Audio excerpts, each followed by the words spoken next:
All right, Thunder Valley in Noble, Oklahoma has just announced that they are ceasing all operations right now. The current leaseholder he's just ending the lease, I guess. I don't know the terms of the lease, but I guess he could just stop paying it and was able to forfeit it back over to the leaseholder. And he made a post on Facebook, and I don't think anybody can really fault him for any of the things that he said. Obviously, running a business is difficult. Running a drag strip is extremely difficult. And I think this post kind of has a lot of good insight into what a drag strip is like, what a racetrack is like, especially if you don't have like a large media presence already and a driving force. And honestly, I think the most important thing about a drag strip is a loyal, not even just a loyal fan base, but a strong drag racing community and a supportive community, because you could have the best facility in the world, but if it's somewhere where there's no community to race, you're shit out of luck. And I'm just going to read some of this post. I don't know if I'll read the whole thing. I guess I could, but let's start.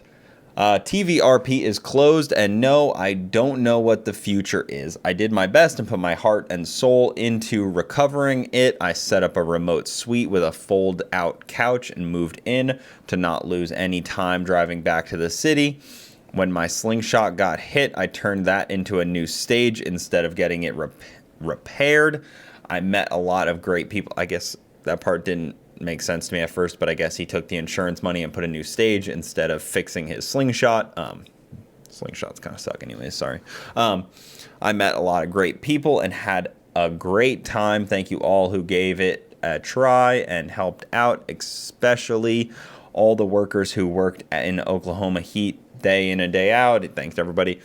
This part, I simply can't see losing $30,000 a month going forward and $17,000 a month even when the weather doesn't allow anything. So he was, hemorrhaging money, $30,000 plus a month. I believe the lease was $35,000 a month. So before any dollar comes in the door, it costs $35,000 plus actually running the drag strip, prep, repairs, employees. I mean, it's probably a $50,000 a month thing potentially, as long as nothing breaks. You maybe $40,000.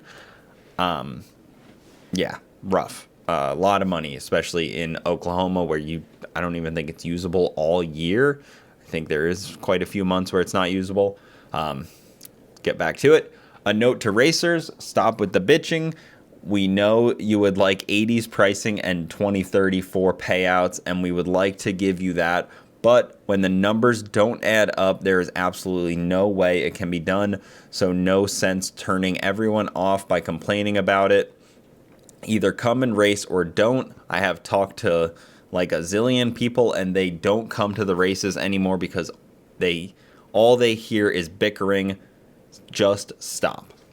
Very strong point. I mean, there's that classic meme of "If I Ran a Racetrack" by Dr. Seuss, because everybody and their mother will hop on the internet and tell you how to run the racetrack and tell you what to do, how to save it, how to get the fans in, how to, get the interactions. Everybody will do that.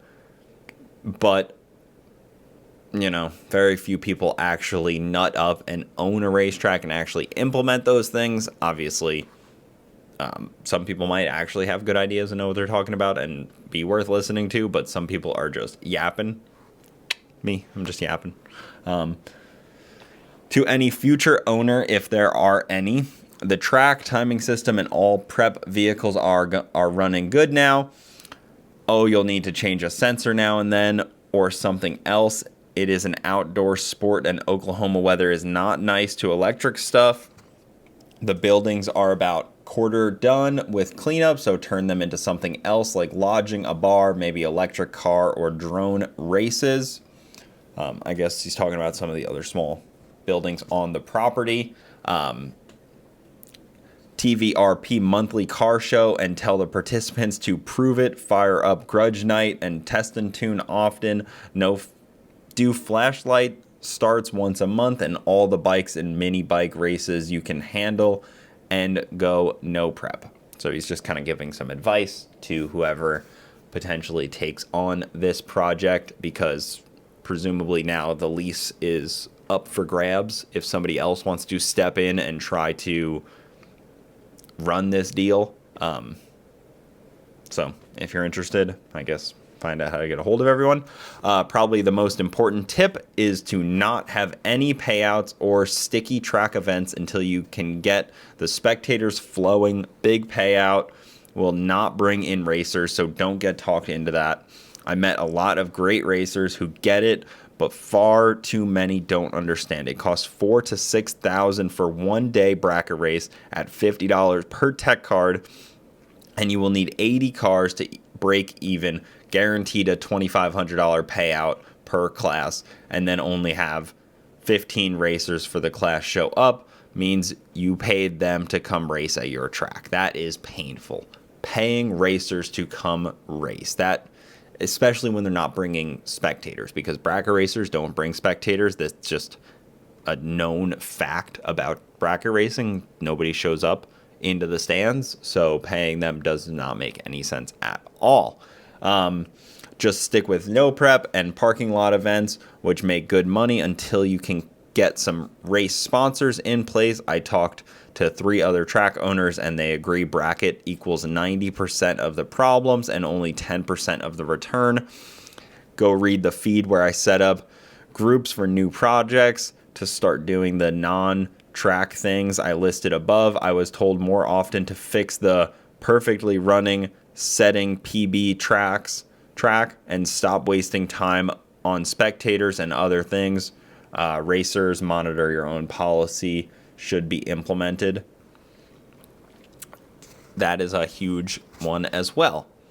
He is talking about how he tried to branch out, because a drag strip that only has the same car community, whether it be big or small, is eventually going to want to branch out and do other things, because it's a large 200-acre facility where a lot of things can happen.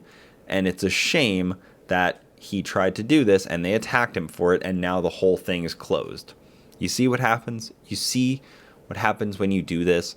We dealt with this early on with Cletus and Car stuff. When I was with Garrett, we would do these out of the ordinary events at the drag strip.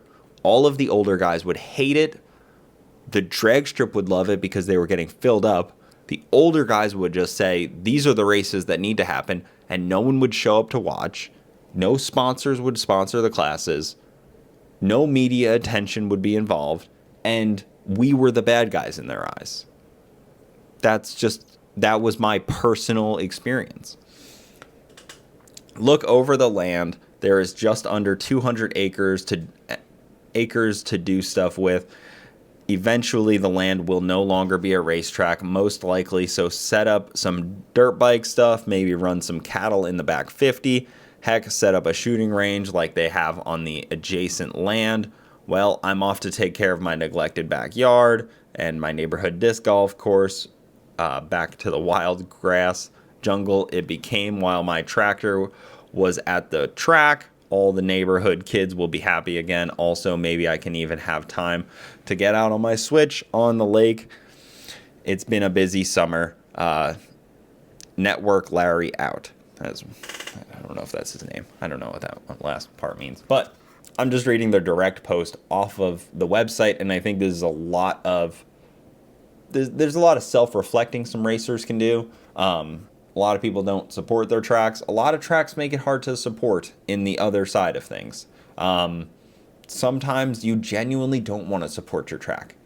And I know that's hard to say and hear, but a business doesn't get your business just because they exist. And unfortunately, drag strips are kind of the same. Like, they need to prove why they deserve your business, why they deserve your hard-earned money. And I have never been to Oklahoma. I've been familiar with it for years now and have helped events that have ran events there on the marketing side of things, but I've never personally been to the track. Not all tracks are the same. not all of them run a good enough program to bring in spectators or market correctly or have a local connection to their community. Every track needs to kind of mold differently and have different events depending on what's around. Bradenton is a very sticky track. We have a lot of, radial tire racing, and then there's also the whole winter series and the big tire stuff, import stuff, and they do a good job at that, but not all tracks have that same infrastructure, and it takes a long time to build that up. And I think at 30,000 plus a month, it's really difficult to build that up.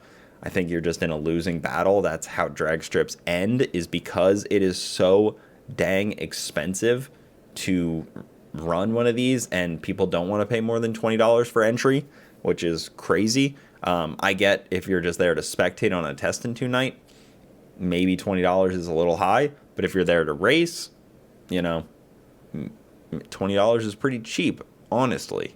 As much as I don't want to pay more, I understand. I understand the property is more valuable as a housing development. So maybe I will have to pay more.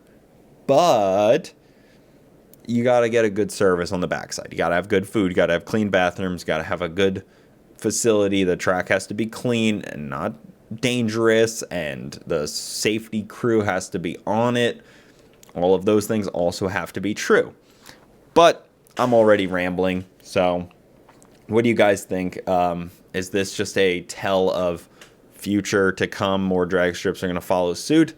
Was he just the wrong operator and someone else is going to swoop in and now make it great again? MAGA, I guess, if you will. Make drag racing at MAGA? I don't know. Sounds like a foreign word. But let me know what you guys think. That's all I got for you, and I will see you next time.